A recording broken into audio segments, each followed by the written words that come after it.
24 நபர்கள், 70 பெண்கள், 4 ஆண்கள் பாதிக்கப்பட்டு அரசு மற்றும் தனியார் மருத்துவமனைகளில் அனுமதிக்கப்பட்டு சிகிச்சை பெற்று வருகின்றனர். செட் Peter and Paul seafood exports private limited registration நீங்க படிங்க என்ற தனியார் கடல் உணவுகளை பதப்படுத்தும் தனியார் தொழிற்சாலையில் ஐஸ் பிளாக்ஸ் ஜெனரேட்டருக்கு செல்லும் பைப்லைன் வால்வில் எதிர்பாராத விதமாக ஏற்பட்ட விபத்தின் காரணமாக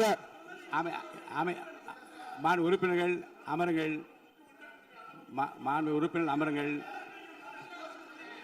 உறுப்பினர்கள் அமருங்கள். நானா சட்ட விதிகள் 110 விதியின் அரசின் சார்பில் இருங்க. நீங்கள் சொல்ல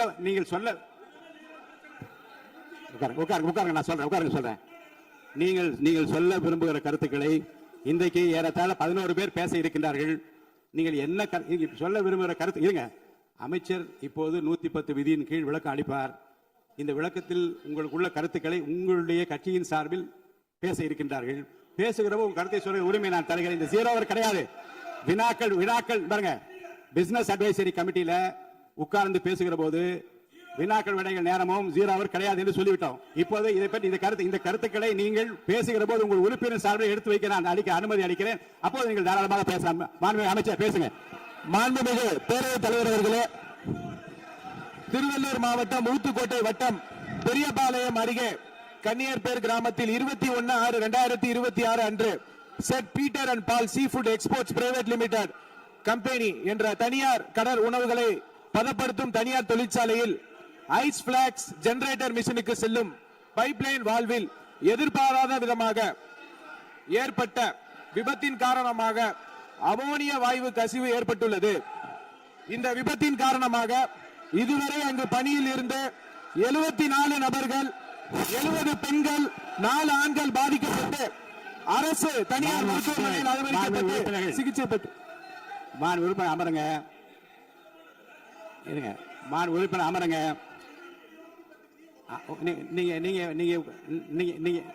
நீங்க உட்கார்ந்தீங்கன்னா தான் நான் பேச முடியும். உட்காருங்க. எல்லாரும் உட்காருங்க. பாருங்க,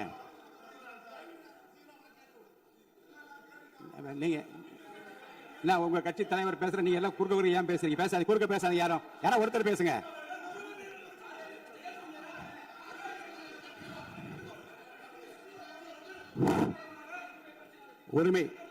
உரிமை மீறல் பிரச்சனை இருங்க. உரிமை மீறல் பிரச்சனை பற்றியும் நீங்கள் எனக்கு காலையில் எனக்கு கொடுத்திருக்கிறீர்கள். இருங்க, அதை உரிய நேரத்தில் தான் எடுக்க முடியும். இப்போது அதை எடுத்துக்கொள்வதற்கு இல்லை. இருங்க, நான் திரும்பவும் சொல்கிறேன். உங்கள் பிரச்சனையை பற்றி முற்றிலுமாக பேசுவதற்கு வாய்ப்பு இல்லை என்று நான் சொன்னால் நீங்கள் கவலைப்படலாம். உங்கள் கட்சியின் சார்பில் பேசுவதற்கு இன்றைக்கு அனுமதி அளிக்கிறேன். அப்ப பேசுகிற போது உரிமையும் பிரச்சனையும் பேசுங்கள், கோரிக்கை பற்றி பேசுங்கள், அமைச்சர் கூறியதுக்கும் பதில் பேசுங்கள்.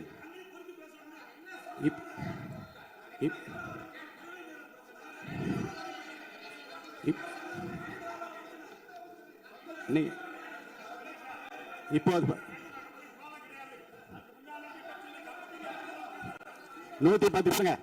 110 விதியின் கீழ் அமைச்சர் இருங்க. 110 விதியின் கீழ் 110 விதியின் கீழ் வேறு பிரச்சனை குறித்து அவர் பேசுகிறாரு. நீங்க அதை கேட்டுவிட்டு உங்க பிரச்சனை பற்றி நான் பதில் சொல்றேன். அது வரைக்கும் அமைதியாக உட்காருங்க. பேசுங்க.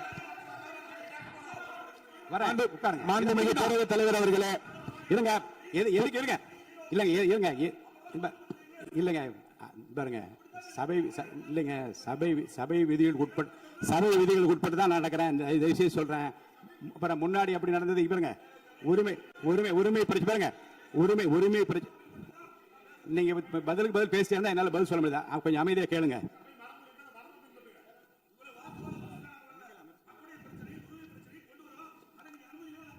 அந்த அனுமதி 110 விதியின் கீழ் இந்த சம்பவத்துக்கு இல்லங்க சார். இருங்க, நான் சொன்ன பிறகு அமைச்சர் தான் நீங்க அந்த 110 விதி பேசுவார். நீங்க உட்காருங்க. உரிய நேரத்தை அதை பற்றி அனுமதி.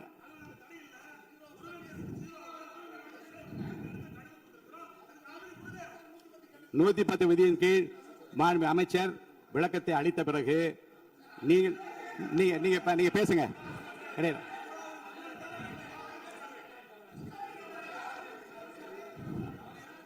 எல்லாம் ஒண்ணுதான்.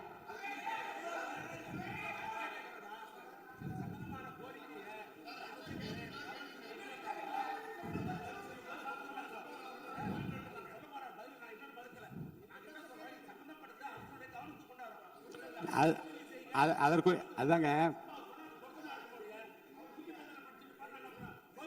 இல்ல இல்ல 110 மாண்புமிகு உறுப்பினருக்காக சொல்றேன். 110 விதியின் கீழ் மாண்புமிகு அமைச்சர் பேசிய பிறகு விவாதம் இல்லை. இருங்க பேசி முடிச்சார். இருங்க இருங்க பேசி முடிச்சார். இருங்க நான் இப்போ பாருங்க, உங்களுக்கென்று உங்களுடைய கட்சியினுடைய உறுப்பினர் பேசுகிற போது இதே பிரச்சனை கொஞ்சம் கலந்து பேசுங்க. நீங்க அப்பவும் சொல்லுங்க. நீங்க உரிமை மேல் ஒரு மேகதாது பிரச்சனை இருங்க சொல்லி முடிச்சிடறேன். மேகதாது பிரச்சனை பற்றி உரிமை மீறல் கொடுத்திருக்கிற அந்த விவாதத்தை நீங்கள் உங்களுக்கென்று பேச இருக்கின்ற உறுப்பினர் பேசுகிற போது நீங்க அந்த பிரச்சனையை சொல்லலாம். அதற்குரிய பதில் நான் சொல்றேன். அது உரிமை பிரச்சனையா ஏற்றுக்கொள்ள முடியாத மாண்புமிகு அமைச்சர் நீங்க பதில் சொல்லுங்க.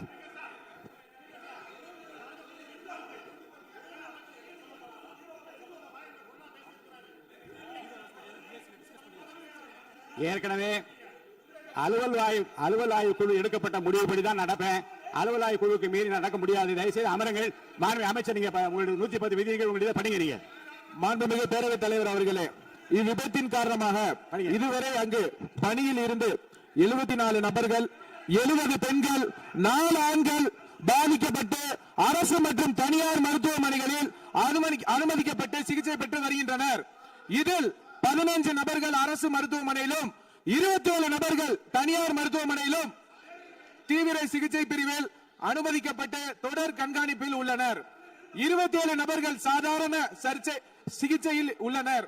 இவ்விபத்தின் துரதிருஷ்டவசமாக 5 பெண்கள் உயிரிழந்து உள்ளனர் என்ற துயரமான செய்தியினை கேட்டு அறிந்து மாண்புமிகு முதலமைச்சர் அவர்கள் மிகவும் வேதனை அடைந்து அவர்களுடைய குடும்பத்தினருக்கு ஆழ்ந்த இரங்கலையும் ஆறுதலையும் தெரிவித்துக் கொள்வதோடு முதலமைச்சரின் பொது நிவாரண நிதியிலிருந்து தலா 2 லட்சம் ரூபாய் உடனடியாக வழங்க உத்தரவிட்டுள்ளார்கள். மேலும் அவர்களின் உடல்களை சொந்த மாநிலத்திற்கு அனுப்பி நல்லடக்கம் செய்வதற்கான செலவினை அரசே மேற்கொள்ளும் எனவும் தெரிவித்துள்ளார்கள். மேலும் இவ்விபத்தின் மருத்துவமனையில் அனுமதிக்கப்பட்டுள்ள நபர்கள் தீவிர சிகிச்சை அளிக்கவும் மாண்புமிகு முதலமைச்சர் அவர்கள் உத்தரவிட்டுள்ளனர். மேலும் இவ்விபத்தில் உயிரிழந்த மற்றும் பாதிப்படைந்த தொழிலாளர்களுக்கு தொழிலாளர் மாநில ஈட்டுறுதி காப்பீடு திட்டம் என்ற முறையில் ESI PF வருங்கால வைப்பு நிதியை வழங்கிடவும் மாண்புமிகு முதலமைச்சர் அவர்கள் உத்தரவிட்டுள்ளார். இவ்விபத்தின் குறித்து இயக்குனர், தொழிலாள பாதுகாப்பு மற்றும் சுகாதாரத்துறை இயக்குனர், பொது சுகாதாரத்துறை மற்றும் தமிழ்நாடு மாசு கட்டுப்பாட்டு உறுப்பினர் செயலாளர் தலைமையில் ஆய்வு மேற்கொள்ளப்பட்டு முதற்கட்ட விசாரணை அறிக்கையின் 24 மணி நேரத்துக்கு உள்ளாகவும் முழுமையான விசாரணை 3 நாட்களுக்கு சமர்ப்பிக்குமாறு மாண்புமிகு முதலமைச்சர் அவர்கள் உத்தரவிட்டுள்ளனர். இனி வரும் காலங்களில் இது போன்ற விபத்துகளை தவிர்க்கும் பொருட்டு ஹசார்டஸ் இண்டஸ்ட்ரிகளை உடனடியாக குழு அமைத்து ஆய்வு செய்யவும் மாண்புமிகு முதலமைச்சர் அவர்கள் உத்தரவிட்டுள்ளனர். அதன் அடிப்படையில் உடனடியாக நடவடிக்கை மேற்கொள்ளப்படும் என மாண்புமிகு பேரவைத் தலைவர் வாயிலாக தெரிவித்துக் கொண்டு மொத்தம் 54,957 தொழிற்சாலை உள்ளன. இதில் தொழிலாளர்கள் 27,65,313 தொழிலாளர்கள் உள்ளனர். இதில் அபாயகரமான தொழிற்சாலைகள் 6,669 உள்ளனர். இனி வரும் காலங்களில் தமிழ்நாடு முழுவதிலும் உள்ள அனைத்து தொழிற்சாலைகளிலும் இதுபோல் நடக்காம இருக்க அனைத்து விதமான நடவடிக்கையும் மேற்கொள்ளப்பட்டு சட்ட ரீதியாக நடவடிக்கை மேற்கொள்ளப்படும் என்பதை பேரவைத் தலைவர் வாயிலாக தெரிவித்துக் கொண்டு விடைபெறுகிறேன். நன்றி.